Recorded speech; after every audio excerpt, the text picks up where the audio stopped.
Welcome to the Creative Penn podcast.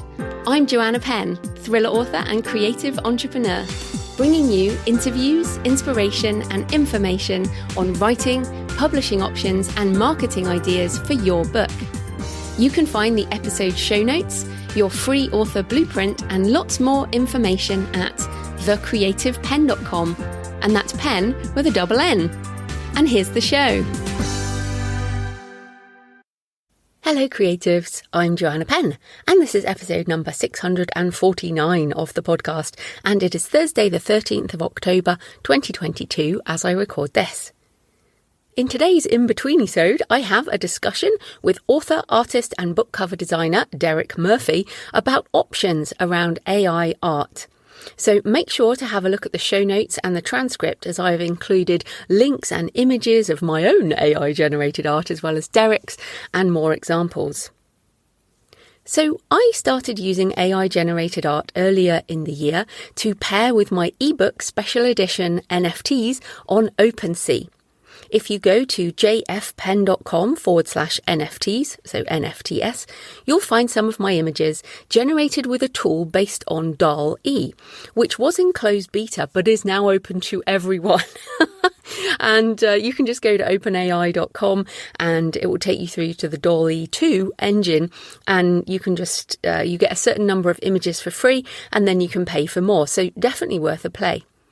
I've also been having a go with Midjourney, which creates some beautiful art. As Derek says, DALL-E 2 is smarter and more exact, but Midjourney has some beautiful, beautiful images. So DALL-E 2 is definitely easier to use, so I suggest you start there. And Midjourney is a little more complicated, but if you want to get into it, it's very interesting.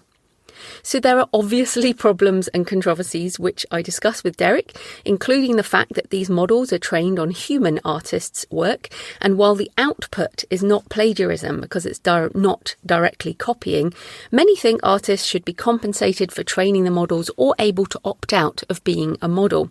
Now, I covered this and also aspects of bias and copyright in my 2020 book, AI, Blockchain and Virtual Worlds. And also in my course more recently that I did this year, I think, on the AI assisted author, which you can find at thecreativepenn.com/learn, which goes into the mindset side of things, as well as things like prompt generation, how to do prompting, ethics, copyright, different tools for writing fiction, non-fiction, poetry, content marketing, and more. Now, this has really gone mainstream in the last few months. It's really taken off, but it is rapidly going into the mainstream. So TechCrunch reported yesterday, as I record this, that Microsoft will be integrating DALL-E 2 with the newly announced Microsoft Designer app and the image creator tool in Bing and Microsoft Edge. Now, perhaps you're like me, you haven't used Bing since it was released, or perhaps you do as part of I'm on Mac, but you know, if you're on a PC, maybe you don't use Bing anyway. But in this article is really interesting on TechCrunch. So first of all, it says OpenAI reports that 1.5 million users are actively creating over 2 million images a day with DALL-E 2, including artists, creative directors and authors. Big brands such as Nestle and Heinz have piloted DALL-E 2 for ad campaigns and other commercial use cases, while certain architectural firms have used it to conceptualize new buildings, and it's a really good conceptualization tool. So Microsoft is launching Designer, a Canva-like web app that can generate designs for presentations, posters, postcards, invitations, graphics and more to share on social media and other channels. It will leverage user-creator content and DALL-E 2 to ideate designs with lots of options for customization and personalization. And will generate things at the right size for Instagram and all of that. Image Creator is heading to Bing and Edge, and Image Creator is going to be free. I was reading this going, this is taking it super mainstream, super fast. So there will be bing.com/create or through the Image Creator icon if you use Edge. It will generate art given a text prompt by funneling requests to DALL-E 2. to create images that don't yet exist, limited only by your imagination. So what we're talking about is writing text into the box and then generating images, if you weren't aware. So yeah, this will be free to use. Now, Google has Imagine, Imagen, and maybe that will end up in Chrome, since Microsoft are going to do that in Bing. Because if I'm using some of the free stuff on DALL-E 2 right now, but eventually I'll have to pay. But if Bing is going to do it for free, then that really might bring people over to their browser. So I've also been using stock photo sites for images on my blog for years, but now I'm just starting to use DALL-E 2 to generate custom images. And the image that goes with this post I did on Midjourney, and there are more examples on there. So as Derek and I discussed, this will certainly change aspects of stock photography, because why would I buy the same picture of a pen on a notebook, which I have to do a lot of with a writing specific site, when I can just generate an image for myself. So yeah, as I mentioned in our discussion, my brother is a fashion designer. One of my brothers is a fashion designer. The other one's a photographer. But the fashion designer brother said he mentioned that people at his company are using Midjourney to generate concepts to use as inspiration for products. And I think that using this as part of your creative process is very, very interesting.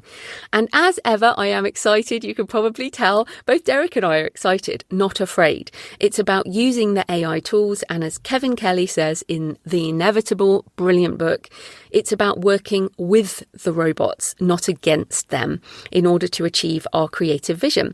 And as we talk about, there's almost a role for a new job emerging. So someone like Derek, who is a visual artist anyway, is generating some beautiful images that I can't hope to generate myself. So I think there's a new job emerging, which is a AI prompt expert or an AI creative director who can work with you to drive these tools to create what you want. And certainly I think there's lots of people who would want to hire them to create custom images. I mean, I want to kind of say, look, I want to work side by side with a human who can drive the engine to rapidly create a whole load of images for me. So yeah, I definitely think that is a new kind of role we're going to see. I think people will hire themselves out to do that, but as a prompt driver, maybe. But yeah, if you have a go, you'll see what I mean.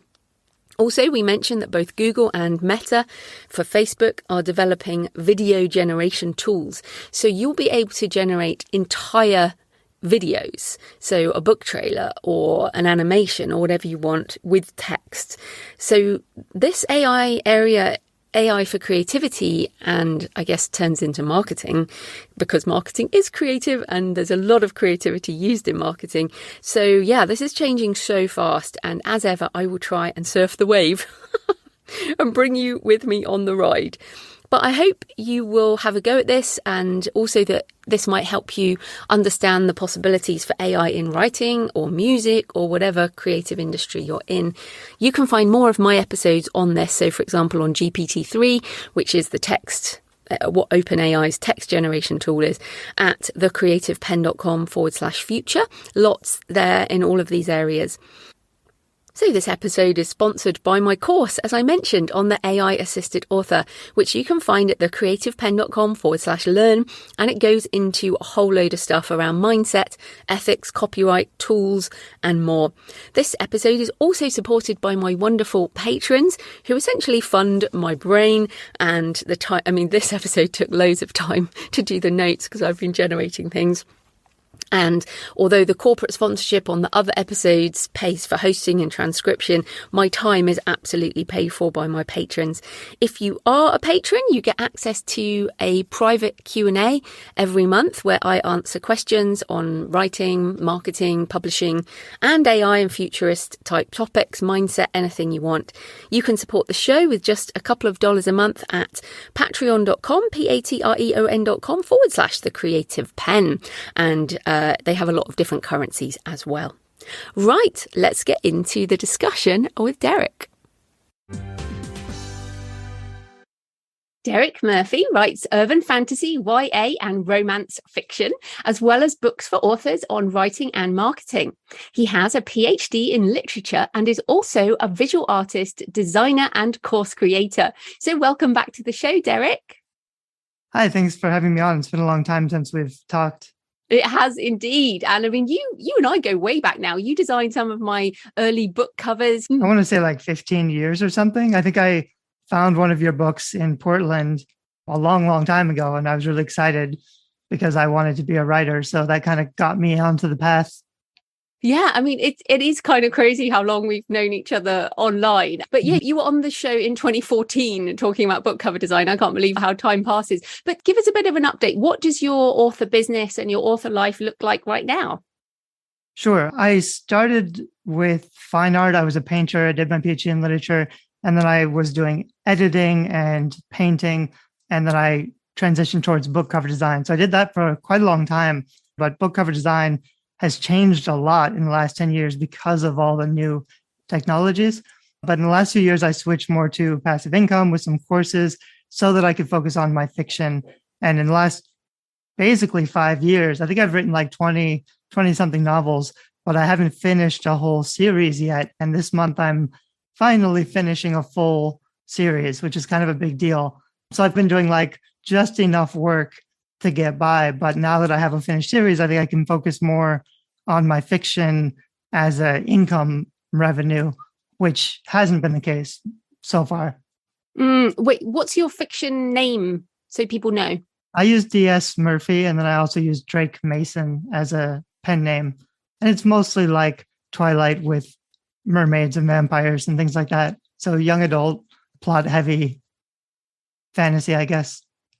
No, that's cool. And we might come back to the mermaids because you've got some cool stuff on that too. But I wanted to talk to you because I know you're a multi-passionate creative. You're very visual, also very words, obviously. But today we're talking about AI for art, which is pretty contentious in the world as we record this in October 2022. But let's start with the attitude to AI. So why are you interested in AI as someone who's done some pretty traditional work in the creative sphere? Right. So as an artist, I understand the frustration because it's weird. Like I was never the greatest artist. I had really big ideas and I just couldn't execute with oil painting. Now I could recreate the same idea much better in a minute and it just looks awesome. So I'm not exactly torn because I like the art that I'm making. I think the AI art is really, really good looking. It's really fast. I don't have to pay a lot of money for a designer and wait for designs. So for me, it's new enough that when I share images, it's going to make a really big difference in marketing. I'm not totally sure if I'll use them for coverage yet, because we'll discuss later, why or why not. But it looks so good that when you put it up online, people are like, wow, how did you make that? Where did that come from? Are you the artist?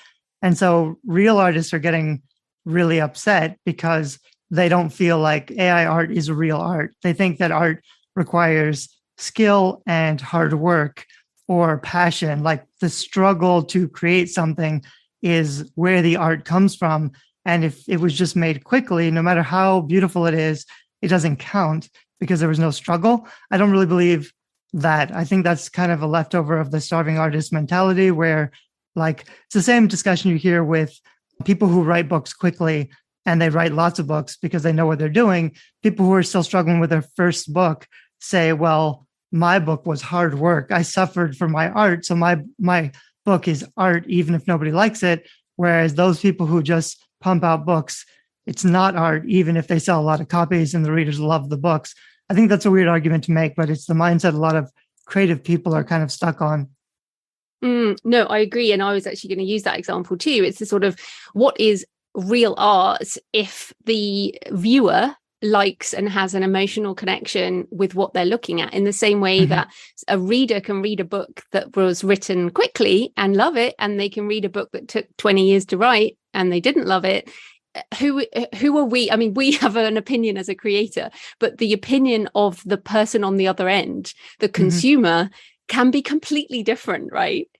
And I figured that out a long time ago when I started my blog. My creative indie is all about, I was a starving artist and I just wanted to do my thing and believe in my art. But at some point, you have to figure out that real art has value to other people. It impacts other people in an emotional way. And you can't control that. It doesn't matter how much time or effort or intention you put into it.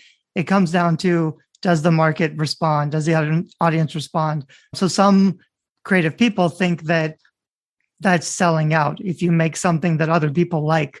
But I think that's kind of just the definition of good art. It either works or doesn't. So I'm pretty functional in that I could make tons of things, but I want to make things that people like, and hopefully enough that they like enough to pay for, so that I can keep making more of the art that I want to make. Absolutely. Okay, so the reason I emailed you, obviously, I know you online, but I had no idea you were into this stuff. And you did this great post about creating with Midjourney. And then you put up another one of like 100 black mermaids or something like that, which I thought was brilliant to riff off the controversy around that. And you've produced some beautiful images, but tell us what you've been doing. So what tools have you been using, and how has your prompting worked? Sure. I've been using Midjourney more than the other tools. There are 3 or 4 main big tools, and they're all a little bit different. So Midjourney is the first one that came to the public. So it's the fastest growing one. And when I started this, I think it came out to the public like 3 or 4 months ago. And my first ones weren't that great, but already every week they're getting much, much better. So the art that I'm putting out now is already way better than the stuff from just a month or 2 ago. And with Midjourney, they're all text to image prompts. So I type in dark-skinned mermaid under the sea, and then I can just type in famous artist or famous styles. I can change the ratio or the resolution. I can add detail. It does make quite a bit of difference how you organize your prompts, your text. Sometimes you'll get something amazing just by describing what you want. I've even seen some really cool stuff with, like, take a quote from your book or take a review from your book or a scene from your book and just put the text in, or like a Bible quote. I've seen some really cool things. But you can also just describe, I want a girl standing in a meadow with a vampire skull and a dagger or whatever, and it'll try to figure it out. It'll probably get it wrong for a while, but once you get something that's pretty cool, you can just respin it. And the really interesting thing happens when you keep respinning. So I'll go through something for a couple hours until I find something that's really neat. And then it might take me another day or 2 and thousands of images where I'm just respinning the same thing. And it's giving me slight variations with more detail until I get some things that are just off the walls crazy, because you can get something very nice, which is comparable to stock photography and high level creative concept art like character design. But you can also get something that's just mind-blowing, basically. And that's what you kind of want, because you have a unique opportunity right now to make art that hasn't been seen before, that people haven't seen before, that's not a stock photo, that's just cool enough to share. And that's what I'm really excited about. Also, just the variety. So if I had made one Black Mermaid picture, it's not really a big deal. But if I make 100 of them, I can basically own the internet. I can get all the search traffic just for that post. Anybody who is searching for images of Black mermaids, there's not going to be a lot out there, or they're going to be really spread out, and I can kind of host them all in one place. So like you mentioned, I can cash in on the controversy a little bit by claiming that search traffic. And then I also write mermaid books. So once they're on my site, I can try to detour them towards something else. So much there. The first thing I want to come back on is the process. So I've got a course on the AI assisted author, and I think it's really difficult for people to imagine until they try this, but it's essentially a prompt followed by iteration and then curation. Because as you said, it is not hard to generate an image. What's difficult is getting the right prompt that takes you to the creative direction you want, and then iterating through the process, finding things that match or are heading towards what you want, and then a curation of the final output, right? And it's almost like people think there's an easy button, but you mentioned there are a couple of hours and then a day or so to kind of put all this together. So as someone who also creates your own art from scratch, how has this changed the way you think about generating images or even text or music or whatever? Like, how does the human artist work with the tools and still drive it? I think most people, they would make art because they need it for something. Most authors, especially. I bought all sorts of digital assets. I bought music or videos because I want to use them in a video or an advertisement. And I buy stock photography if I want to use them in a book cover design. But this means I don't have to buy those things. So the really interesting thing is going to be right now, there are huge marketplaces where you can buy digital assets, and there are people who make those assets and everybody else who just needs something. And so they pay to download it. This was going to bypass a lot of marketplaces, and new marketplaces there's already a stock image site where you can type in a prompt, and instead of finding existing images, it'll just generate new images for you. I think that's going to be a big model going forward. So it's going to really threaten stock photo sites and the photographers or the artists who sell their work that way, because this is just a new way of creating the content that people need. For book covers specifically, like when I started, I had to just use stock photos. So if I wanted to do a sci-fi or fantasy cover, that was really hard because I couldn't find a detailed, glamorous armor girl in a dress in the forest or whatever. I'd have to Photoshop all that together with a bunch of random pictures. And I could do it. It would take a long time, but I could do a pretty good job of it. And then in the last 5 years or so, people started using 3D renders instead. So with DAZ 3D, they can create like a mock-up model and render that 3D character and then add a background and add text. So the covers got much better in the last 5 years, but they all sort of look the same, which is not a problem at all for me. I think covers should look the same. I think you should be trying to make a cover that looks like the other covers in your genre so that you fit in. And I've always kind of told people I don't really recommend custom illustrated art because that's not really what's selling in most genres. It's too hard to produce. It doesn't really look as good. So I would like photo manipulation for book covers. And I still basically believe that. But the art that I'm already making with AI right now, the problem is that it's much better than the book covers that I've already designed. So I'm excited to use it because I can get a lot of visibility for it because it's something that stands out just by looking really cool. But I have to also make sure that my book covers match the art. I don't want, like if I'm using Facebook ads and my art is amazing, and then I click over to my Amazon page, I can use the same images for my A+ content. But if my cover doesn't match the vibe or the mood of my really cool AI art, I may have to redo all my covers as well to kind of make sure that they mesh. I think it's an exciting time because we're still at the edge of it. So like, I'm excited to finish my series right now because I can use all this stuff right now. In another year, I think most authors will be using this in some capacity. Yeah, I know what you mean. It's interesting. You mentioned there like stock photography. And as we record this again, beginning of October 2022, very important to timestamp it because things change so quickly. But some of the stock sites have banned AI content, but equally said they will support artists who use generative art as part of their process. And I was talking to my brother yesterday, who is a fashion designer, and he said that a lot of people are using Midjourney to come up with concepts that they then tweak to turn into 3D designs for new fashion. And I've seen some amazing, if people go on social media, if you go on, say, Instagram and use #Midjourney, for example, you can find and Twitter, you can find amazing art with fabrics. I've seen some of the fabrics from the AI and it's just beautiful. So it's almost like, and you're an artist, right? So you can do an AI picture and then you can put it in Photoshop and you can change it. So where's the line? And I find this so interesting. Where's the line between 100% AI, which basically is these sites are banning, Google's banning, that kind of thing, to 100% human? Do you think you're going to just move that slider up and down? Yeah, so there's a lot of art right now. Midjourney is great. I'm going to discuss about some of the other tools. Midjourney is great with details. So it does amazing, like beautiful dresses. It does really good illustrated art, like traditional fantasy, like a 1980s sci-fi poster or something like that. But it also has really good photorealistic stuff. So I can get like a photo image of a character instead of using a stock photo face that is going to be on a bunch of other covers.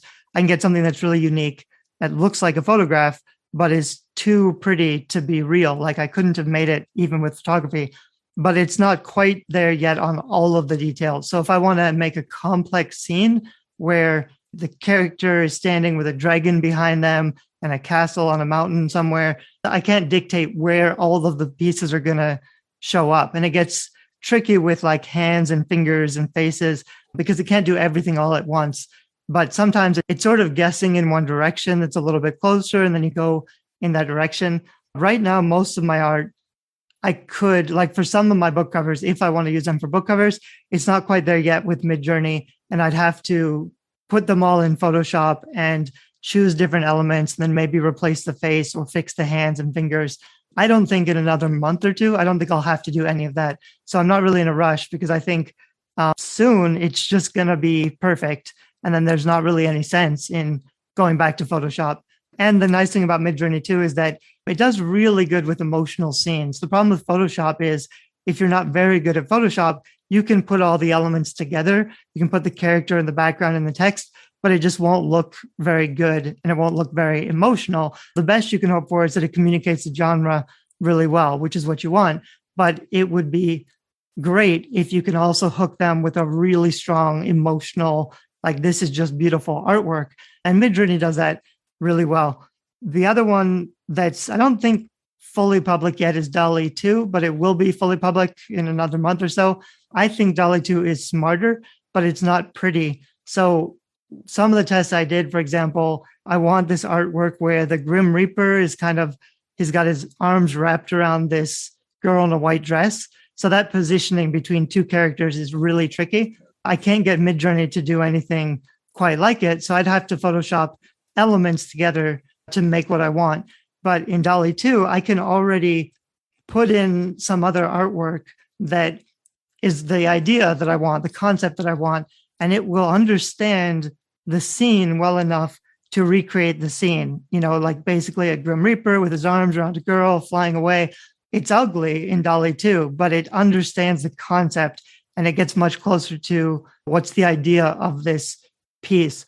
I think Midjourney is more beautiful and probably always will be more beautiful, but DALL-E 2 is probably smarter. And then the other big one is Stable Diffusion. The way I understand it, Stable Diffusion basically can upgrade your art. So you could sketch something yourself. You could hand draw some idea that you want to do and then pick a style or whatever, and it will basically get the idea and then recreate it into art. I think that's amazing, especially for a lot of artists. Like I wish I could have all of my old oil paintings, which are good ideas, but maybe not executed very well. I could just put it in Stable Diffusion and it could just fix everything and make it beautiful. That's a really cool tool that I never had access to when I was doing fine art. And as you say, I mean, those are your original paintings. And so you feel fine about using those, right, as almost like a prompt. So just to explain to people, so I played around with a tool that was built on the original DALL-E earlier this year, and my first NFTs were essentially special edition books with an image that I built using AI generation from my text. And that was back in like March, I was doing that. And what's interesting is exactly what you say. So I used just a basic pair of wings, like here's some wings as a image prompt, plus text from my book, 1,000 Fiendish Angels. And then I asked it to do it in the style of Leonardo da Vinci, the notebooks. Mm-hmm. And I got some beautiful images of these anatomical drawings of demonic wings, basically, that I then minted as part of my NFT process. But why I'm mentioning that is I use Leonardo da Vinci's notebooks as a part of the prompt so that the AI knew what style. And you've talked there about using different styles. And this is part of the problem, right? Let's get into some of the controversies. Part of the problem is that living like Leonardo da Vinci doesn't care.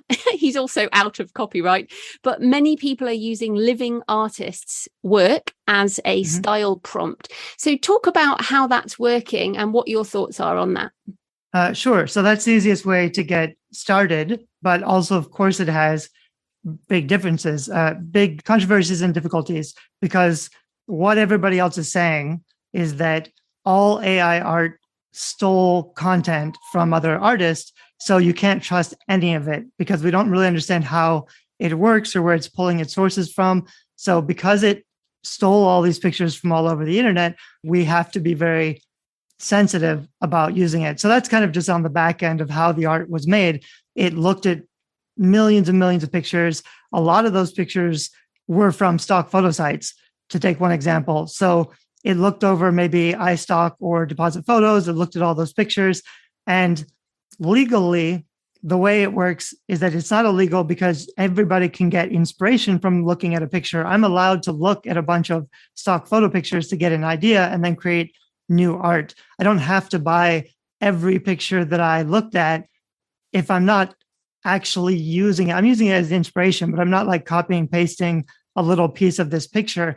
So it's legal for humans to do this. People are trying to argue that it shouldn't be legal for AI to do this without permission, especially when they're going through DeviantArt and they're looking at a bunch of artists' portfolios, and that's where they're getting the inspiration. It gets really tricky for like sci-fi and fantasy because there aren't a lot of stock photos of things that don't exist for obvious reasons. So the only way that they can know what this looks like is by all of the fan art that's been made, like Lord of the Rings fan art or Star Wars fan art. And there's millions of pictures, but they required a real artist to create in the first place. And now AI can create something similar very easily, but only because of all the humans that went before.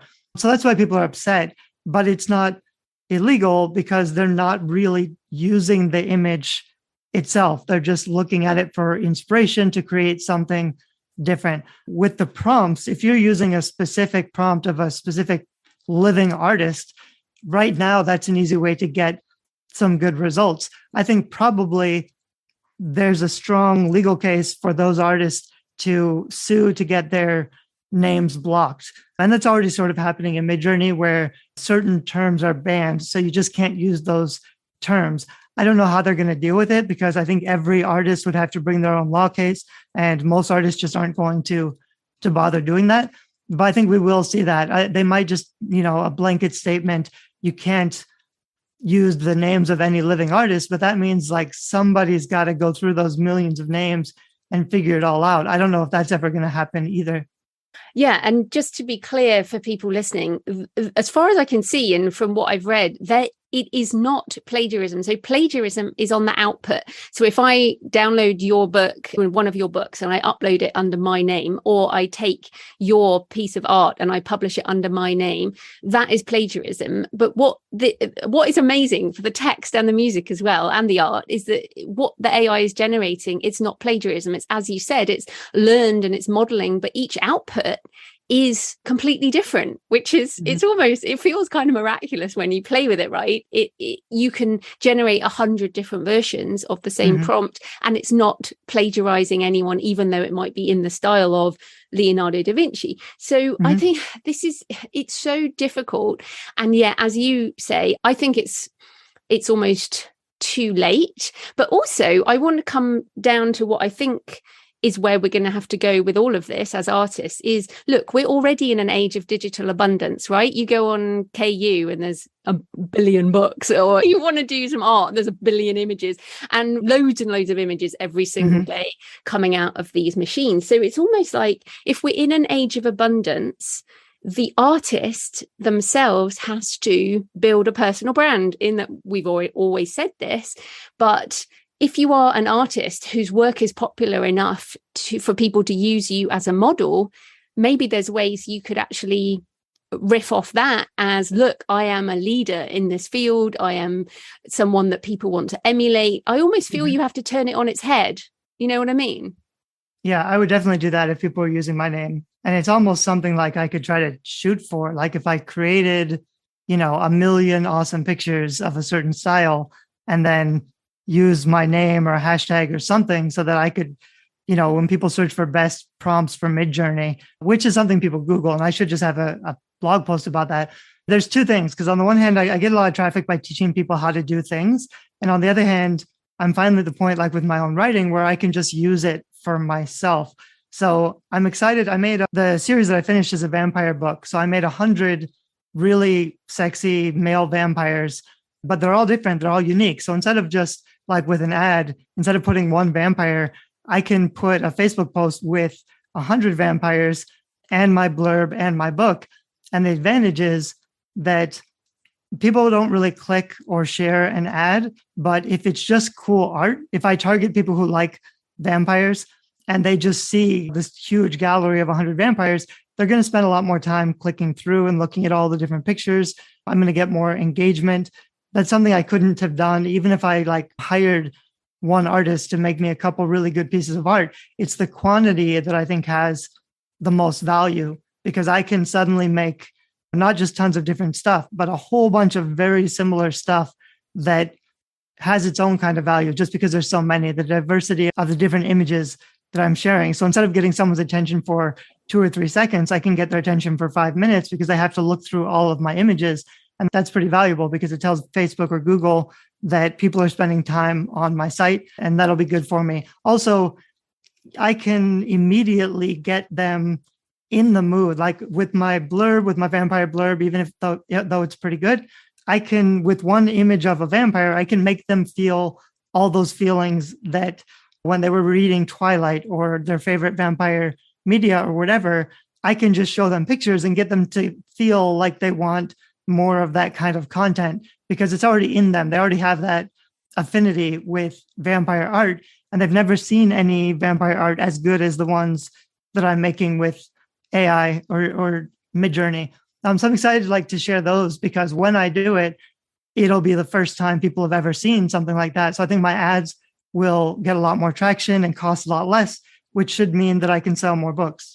I love that example around social media and images. And also, I think you're right about being early in some sense, but I think this is the future. So all of these things are creating aspect. Like I saw, there was an image on Instagram that made me stop. It was a heart that was made, that this person does hearts, human hearts made out of all different things like cogs and wheels, like a steampunky one. And then just all these different materials that they were using to create human hearts out of that were all AI generated. And it makes me keep going back because I'm like, oh, wow, that's really cool. I wonder what they're going to come up with as a different material next time.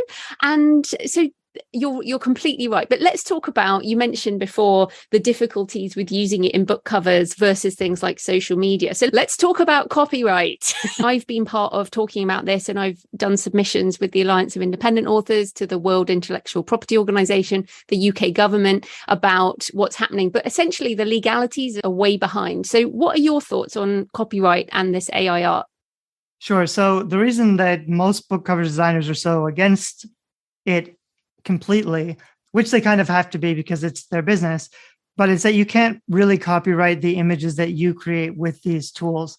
That might change in the future. Right now, most of them are trying to be a little careful with letting people use the tools. That's why they're kind of in beta or test mode. Midjourney went out of the gate really early by letting people use the tool without a lot of clarity, legal clarity. So they basically say on the website that you have the commercial right to do whatever you want with these pictures. So it's not illegal to use them on book covers. I can do that with the license.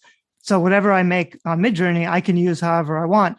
But I also cannot claim copyright on it. I can't say, this is my image, I'm using it on my book cover, nobody else can use it. So if somebody else did use it, then I can't come after them legally because I made it in Midjourney, which is sort of open source because it bases on other people's art. I think that's probably to protect themselves. And there have been some cases already where someone tried to copyright like a book made from AI content. So in my understanding, if you made a bunch of images, but you put it together in a coloring book, for example, you should be able to copyright the coloring book because it's a new product that you put together. So the value is not just the images themselves. Anyway, so it's messy, and I think it'll continue to be messy for a while. But with the sites, like there's the artist sites that cater to artists, their clientele, their business is the artist. So it makes sense for them to say, we don't accept AI art because artists don't like it, and they have to protect that. For the stock photo sites, they also have to be sort of careful because if someone uploads AI art to Deposit Photos and I buy it and use it for my book cover, if it was close enough to someone else that someone could sue over it, I would have protection from Deposit Photos because I bought it from them, and then they would be in trouble. That can't really happen with Midjourney because they don't really steal images. They make something new, but that's why stock photo sites are being really careful. But that's only right now. At the same time, both Google and Facebook are already developing a complete video AI system, which is pretty similar, but I'll be able to say, like for book trailers or something, I'll be able to say, a vampire running in the moonlight to his castle, or a young woman running through the woods at night chased by demons. And it can make not just a picture, but a whole moving video that I can use, which would be amazing for advertising or promotion.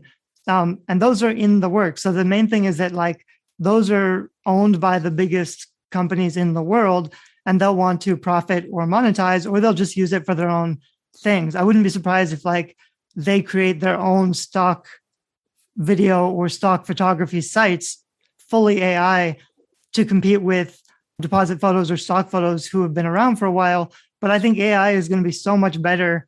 It's going to have so many better looking things that you can buy that most regular consumers, they don't really care how it's made. They just want the best stuff. Like if they're going to buy videos or art or music, they're going to buy whatever's best, whatever's cheapest, whatever's easiest. And that's not really a moral discussion. That's just what the majority of consumers who pay for things, that's what buyers are going to look for. So there's the Midjourney or like Stable Diffusion. Some of them are trying to be more open source where they're not going to get messy with the business. And then some of them are made by big businesses who are going to get really clear with the legality of it because they're going to make a lot of money from it. And I think you've hit there on what I think is the future for creators and for translators, narrators, writers, is using the tools as part of the process. Because as you said, even if you make a piece of art in AI and download it and you're a book cover designer, then you still need to do the text. You still need to be the person who prompts it. And to me, the future for the visual art side is helping people get to the design and where you want it to go. I mean, as a book cover designer, the process is going backwards and forwards and tweaking and all of that. And that is so much quicker with AI generation. It's like, here's a whole load of stuff. Which one do you prefer? And so I feel like in the same way that I know a lot of translators who use DeepL as part of a first draft process, and then they do the tweaking and the making it all the right words, but the bulk of it can be generated. I feel like that's what a lot of writers are going to do, is we use the tools as part of our process, but the artistic vision, the prompting, the curation, the personal brand, all of those things are still individual to the person. And in an age of abundance, that is still the strength. It's that creative direction. Yeah. And you have to have the time to do. I've spent, I don't know, hundreds of hours probably in the last couple of months. I think I spent with Midjourney, you can pay $30 a month and then it's unlimited, but it's a little bit slow. And then you pay an extra $50 to get fast hours. So I spent like $300 or $400 this week on just downloading images faster because I'm impatient. Not everyone's going to have the time to sit around and make pictures. I do it like when I'm watching Netflix or whatever. And I've made like 1,000 variations of one thing, trying to get the one picture that I might actually use. So a lot of it feels a little bit wasteful, but I wouldn't be able to get anything near like the quality of the stuff that I'm making. I don't think I could even put together in Photoshop. It would just take too long, especially like the ornate decorations of the gold embellishment and the armor, the hairpin or whatever, really detailed stuff that I couldn't find stock photos to buy those elements, but I can generate them really quickly. So for making covers faster, I'm pretty excited about it. I know a lot of authors are skeptical, especially with the copyright thing, because I think copyright is really important. Personally, that doesn't bother me. Like you mentioned, text is a huge deal. So I'm going to brand my series with the typography anyway. And a lot of authors, even if they can get cheap art, that's great. They can't put the nice text on and it's going to look unprofessional. So being able to just know the picture shows the setting and the mood a little bit, but the genre is really type dependent. So good designers will know which fonts to use to make sure you're communicating the right genre for your book cover. And that's a really important piece of book cover design. So you can't just kind of make everything by yourself, but you could get the art and then you could use a template, or you could just Google best fonts for fantasy, stuff like that, and find a font that you like and hire someone to put the text on. I think the main thing is previously some authors got more famous or more successful because they could afford really high quality cover art. So really good cover art costs $500 to $1,000. And if you don't have that kind of a budget and you're trying to make it yourself, there's an advantage to being successful and to being able to afford the best cover designers. I think this is going to open it up for a lot of other people who have good books but don't have good cover art to suddenly step up their game in a significant way and suddenly be those people who they were getting ahead because they could afford good cover designers. Maybe they won't have as much of an edge anymore. The other thing I want to emphasize is the fun and the delight aspect. Yep, sure. Yeah, because I played with the text generation with like pseudo write, but also art generation, and I smile a lot, and I'm like, wow, that's beautiful, or that's funny, or that's unexpected. And when I first started getting into this AI stuff, I just wanted to clone myself and generate stuff that was similar to my work, so I could do more of my work. And now I've changed my mind. And in fact, I did train a model in terms of the writing. I trained a model on my writing, and then what it output was too similar to me, and I didn't want it. I wanted a different mind. So do you feel that as an visual artist as well? Do you feel that sense of delight and fun as well? Yeah, it's completely addicting. And I've got an addictive personality. So like I won't go to bed. I'll just be in bed clicking one more time. Every new image you have to respin, because it's like scrolling through social media where you're just looking for anything interesting that'll catch your attention and give you that dopamine boost. So everything else aside, I can see this becoming hugely popular just because it's fun to use. No, me too. And so if people listening are like, yeah, I want to try that. I mean, when I was doing this a few months back, it was a little more technical, but it looks like things are getting easier and easier to use now, right? You don't have to be a programmer, is what I mean. There's a bunch of new apps that are coming out. I think even Midjourney has an app right now, but I don't think it's great. Midjourney is kind of weird because they make you use Discord, which is like a chat server, and then you put in your prompts. So when you first sign up with Midjourney and Discord, Midjourney is its own website where you have your account and it'll show all your images. And then Discord has different chat areas, and a lot of them are public. So when you start off, there'll be like 20 public areas and you can see everybody else's art and see what they're working on. But you can also create your own private channel. In Discord, I just created my own channel, and then you can import the whole Midjourney app. So now I'm just making all my images privately. So another reason I don't worry about the copyright is that no one else can see these images until I decide to share them. So if I just put them on my covers, like I'm not worried someone else is going to use the same thing. It feels like it's hard to start using because of the whole Discord thing, but it takes a few hours to kind of get into it. And the results are just so impressive with so little effort that I think once people try it, they'll get hooked pretty fast.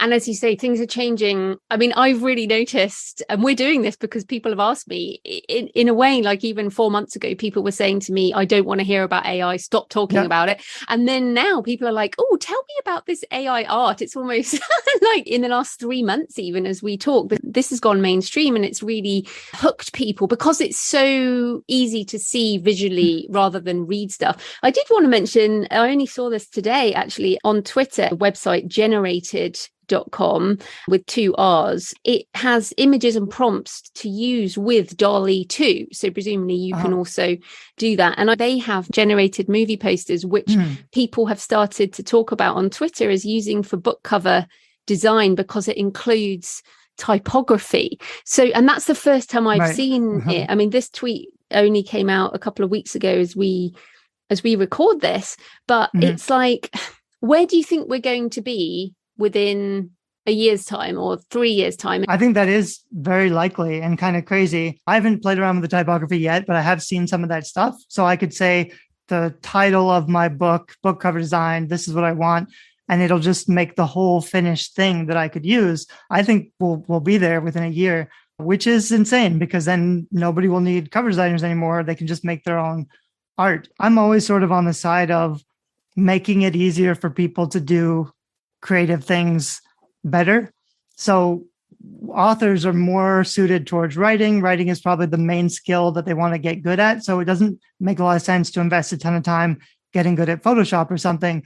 But artwork is very, very valuable. So I've seen people using it already for character concepts. I have one friend who opened up a private Discord for her own readership so that they could come in and make character concepts for her books. I've seen people make character concepts and post them on Kickstarter, because on Kickstarter, you really need images to communicate the feeling of the book if you've only got a rough draft. And then I've seen people using like chapter design headers. I see people sell like the full page illustrations or the chapter header, just that cute, cool little motif on the top of the book for book formatting. They can do those really well also. So you can get much better quality stuff that you just couldn't even get before. Even if you could afford it, designers weren't capable of making stuff this cool. And now you can get it. It's not just like an alternative or a replacement. It's just something that didn't exist before. So for authors, I think it's really exciting because it'll make publishing so much easier. And the cover is so important to getting their books read and sold. So this is just like one lower barrier so that people can focus on their writing and still have better results. But I do think it's going to displace a whole lot of really big established business institutions. So things are going to change in a big way in a couple of years in not just writing and digital artwork, but all the stock photo sites, all the stock music or video sites, a whole bunch of stuff. So we're at the very beginning of a really large shift. The controversy was because self-publishing is a really small community and we like to support cover designers, and there's only 10 or 20 really good cover designers that a lot of people use because they're sort of the best in the industry. And all of the cover designers are very, very against the idea of AI art because it makes it more difficult for them to sell their services because now there's an alternative. So they're right to be questioning the sources, and it makes authors feel a little bit bad. I've had a lot of people tell me, they love AI art, they love the images, but they can't support it because they want to support their cover designers. And that's a nice feeling. It's a nice idea, but I think authors have sort of been trained that we have to support each other. Like we're all the underdogs, and cover designers and self-publishers, we're all fighting against the big traditional industry. So we have to support each other. But I always feel for creative people, you have to be providing value. If you're not providing value that people want at a price they can afford, that's kind of on you. I don't like, as a cover designer, I wouldn't want someone to hire me out of pity or to support me. I want them to get the best work, however they can get it. So Kevin Kelly says, don't race against the robots. The future is going to be basically working with the robots and belongs to those people who can learn to use the tools. And I read a lot of books about this stuff. And what they talk about is that people who don't learn the new tools will be displaced, but those who learn to use them and learn to drive them. So I think you're more likely to be hired as a book cover designer because most people will not spend the hours learning how to prompt things. And I don't believe there ever will be an easy button. So there might be a button that says generate book cover. But as you say, it's not just about that. You have to do the iterations. You have to have a design principle in your head. And I feel like that is something that most people won't do. So I could format my own print books, but I don't. I choose a book formatter because I don't want to spend my time doing that, for one. So there are lots of people who are going to say, look, I want to hire a book cover designer. And if they generate images with Midjourney or whatever, I'm fine with that. So I would say to people, look, even if there is an easy button, people won't use it, but I don't think there will be. We're moving into this ever more abundant phase of art and music and words. And so we have to come back to the curation, the personal branding, the artistic direction, and almost build our products and everything around that. Because otherwise, in a world of abundance, it's very hard to find anything. So curation becomes more and more important, right? Yeah, I totally agree. And you're right that most people aren't going to do it. I always feel like, this is awesome. Everybody should do it. But the majority of writers, they haven't heard of AI art. They're not interested. They're going to probably hire a cover designer regardless because they just don't want to do it themselves. I think that's always going to be the case for the majority of authors, which means that the authors who do self-publish and do use AI art, if they're able to put up something that looks amazing and looks different, all of my book covers so far have been pretty on genre. So fine, they do what they're supposed to do, but they're not over the top amazing. I might experiment with doing some that are a little more creative just because they stand out more, which is not something you can do on the low end, but you can do on the high end. Absolutely. Exciting times ahead. So I hope you'll keep sharing with your experiments on your blog. Is that something you're going to keep doing? Yeah, I haven't decided. I almost want to make just like a dump file because I have thousands of pictures now. So like I started posting like fantasy pictures. It's also good for SEO. So I can put pictures of mermaids or pictures of vampires and show up in Google search results or get a lot of traffic for people looking for images. But that's a whole nother project. I have a lot of projects. I really just have to finish my books, which are the main thing that I want to be doing. Absolutely. So tell us a bit more about what you have in terms of books and courses and where people can find you and everything you do online. So my main website is creativeindie.com. I've got a free book on Amazon that's Book Marketing is Dead and several more about publishing and book marketing. More recently, I've been focused on writing. So I have books about the craft of writing and some pretty long video series about writing. I'm on YouTube. I think I have 3 million views on YouTube as well. So I have tons of free content that'll last a long time. And then I also have a limited number of spots for coaching or editing and book cover design, that kind of stuff. Brilliant. Well, thanks so much for your time, Derek. That was great. Thanks. So I hope you found the discussion with Derek to be interesting. And as ever, please have a go with these tools before you make up your mind about things. It is much easier to see what it all means if you have a go at creating something rather than thinking you understand without having a look. Because AI generation it's just a very different process. It's not something we've really done before. So give it a go. And I'd love to know what you think. Please leave a comment on the show notes or the YouTube channel. Tweet me at The Creative Penn or email me, joanna@thecreativepenn.com. And of course, if you tweet me or you could email me, you can share your images. So I'd love to see if you give things a go, what you come up with. You can always just tag me on Twitter. So coming on Monday, back to the usual format, I'm talking to Maria Brito about how creativity rules the world. And the image I'll use on that blog post will also be AI generated. So Maria comes from the world of visual art in New York, so she is a fascinating guest. So happy writing, and I'll see you next time. Thanks for listening today. I hope you found it helpful. You might also like the backlist episodes and show notes available at thecreativeprenn.com/podcast. You can also get your free author blueprint at thecreativepenn.com/blueprint. If you'd like to connect, you can tweet me at The Creative Penn or find me on Facebook at The Creative Penn. See you next time.